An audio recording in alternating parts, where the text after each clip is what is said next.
kembali lagi di HK Alliance Channel dalam segmen semua tentang motor tua. Nah, kali ini di depan saya ada motor Honda Win 100 tahun 2003 yang kondisinya hampir sebagian besar original.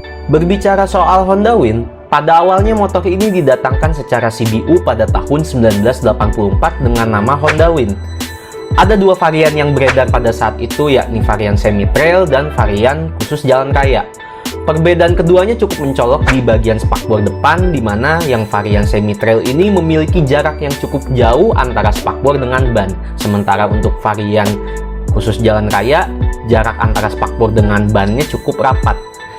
Nah, selain itu, warna dari generasi awal Honda Win ini kebanyakan itu warna polos dengan varian warna yakni hitam, merah, silver, biru, dan putih kalau tidak salah. Dan di strippingnya pun juga tulisan Win-nya sangat-sangat biasa, hanya tulisan alfabet Win saja. Dari tahun 80-an sampai ke generasi terakhir ini, perubahan dari Honda Win itu sangat sedikit sekali. Secara penampilan fisik itu hampir sama desainnya. Hanya saja ada perubahan-ubahan kecil seperti pada generasi kedua. Nah, generasi kedua dari Honda Win ini terdapat beberapa perubahan yang mungkin hampir sama seperti Win yang ada di depan saya. Di antaranya adalah strippingnya yang sudah berwarna gradasi, berbeda dengan Win di generasi awal yang strippingnya itu masih polos dan tidak ada warna gradasi sama sekali.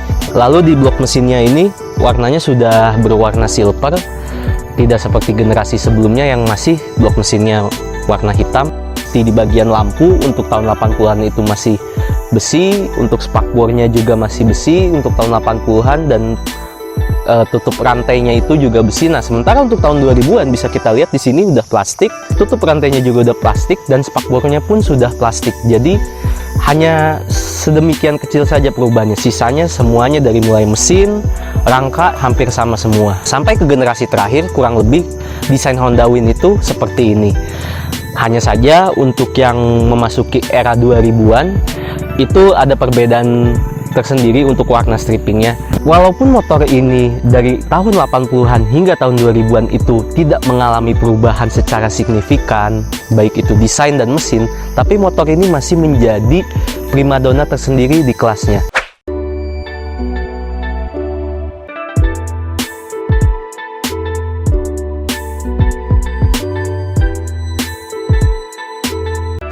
Nah, setelah tadi kita sudah membahas perbedaan Win generasi 1, 2, dan 3, sekarang saya akan ngebahas Honda Win generasi ketiga yang kebetulan ada di samping saya. Ini kondisinya masih cukup lumayan bagus. Sebagian masih original, di beberapa bagiannya masih original, cuman ada beberapa part yang sudah diganti dengan aksesoris yang bukan bawaan pabriknya. Seperti spion ini tidak orisinil, dan di plat ini aksesoris ya. Oke, kembali lagi ke pembahasan motor ini. Bisa kita lihat di bagian depan sini, spakbornya ini itu udah yang model khusus jalan raya, dimana kalau yang model semi trail itu agak tinggi sedikit. Dan ini yang dimaksud perubahannya, dimana spakbor ini udah dari plastik. Kalau yang versi lama itu masih besi. Nah, sisanya sih nggak terlalu banyak perubahannya. Sen, mungkin lampu cuman lebih besar aja. Terus juga dari speedometer juga tetap sama, posisi kunci di depan juga tetap sama. Nah, di bagian belakangnya ini hampir semua Win itu punya behel yang seperti ini. Sebenarnya fungsi behel seperti ini tuh banyak banget. Selain bisa naruh jas hujan atau barang-barang kardus yang ukuran kecil, behel seperti ini juga bikin desain dari motor ini kelihatan kalau motor ini siap adventure. Karena dari desain behelnya sendiri ini udah dikhususkan untuk membawa barang. Karena versi Win yang ini untuk di jalan raya, jadi desain spakbornya itu bukan desain spakbor yang bentuknya trail. Jadi spakbornya ya standar aja kayak gini gitu ya. Dan ya, ini masih sama dari tahun 80-an. Ini udah generasi di tahun 2000-an tapi masih seperti ini desainnya. Cuman bagi saya ini yang menjadi ciri khas motor Honda, baik itu di masa lalu dan di masa sekarang, yaitu lampu di sini dan sennya seperti ini. Mengingatkan saya juga dengan Honda C800 ya, yang sennya juga kepisah seperti ini.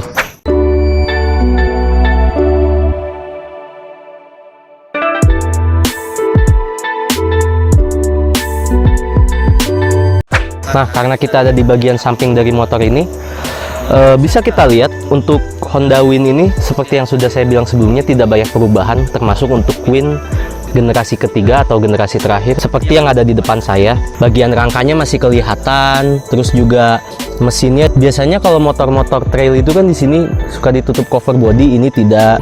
Untuk joknya juga ini masih mengesankan tahun 80-an banget. Kalau kita lihat dari body, motor ini tuh sangat cocok untuk di lintas pegunungan, jalan-jalan berbatu, jalan-jalan tanah. Tapi jangan heran, motor ini juga bisa digunakan di kota. Kenapa? Karena motor ini memiliki bobot yang ringan dan badan yang cukup ramping, sehingga kalau kita berkendara di kemacetan atau mungkin membawa motor di situasi lalu lintas yang padat, itu sangat enak sekali gitu. Cuman kalau kita berbicara soal mesinnya ini juga sama dari tahun 80-an sampai ke generasi terakhir ini tidak diganti-ganti, masih mesin yang sama, 1 silinder, 97 cc dan 4 percepatan. Tapi justru karena mesin inilah yang membuat Honda Win ini tetap diminati di 3 waktu yang berbeda, 80-an, 90-an sampai ke tahun 2000-an. Karena apa? Mesin ini tuh memiliki tenaga yang cukup ketika dipakai di lintas-lintas yang cukup berat, baik itu lintas pegunungan, lintas pedesaan, atau jalan-jalan berbatu, tanah, dan jalan-jalan yang sulit dilalui untuk motor-motor matic atau bebek biasa. Selain itu, kalau kita gunakan untuk lintas luar kota, antar kota, atau di dalam kota, motor ini tuh memiliki konsumsi bahan bakar yang cukup irit. Nah, keiritannya ini juga yang menjadi minat motor ini tidak pernah turun, bahkan sekarang orang-orang kembali untuk mencari dan membeli motor seperti ini.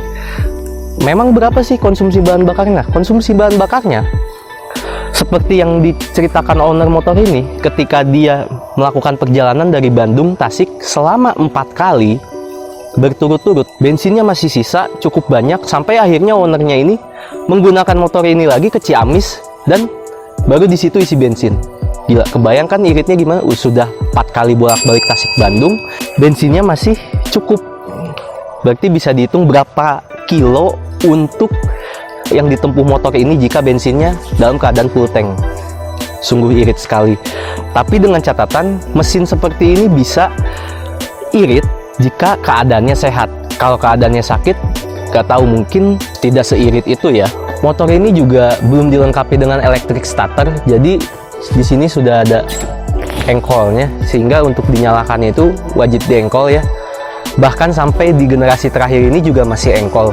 Justru dengan engkol inilah yang membuat perawatan dari motor ini jadi lebih gampang karena nggak ada kelistrikan yang lainnya. Jadi, intinya motor ini itu memiliki keunggulan dan kelemahan, dimana keunggulannya itu adalah motor ini tangguh, irit, perawatannya juga gampang, spare partnya mudah, dan motor ini itu multifungsi, bisa digunakan di mana aja dan dengan kondisi apapun.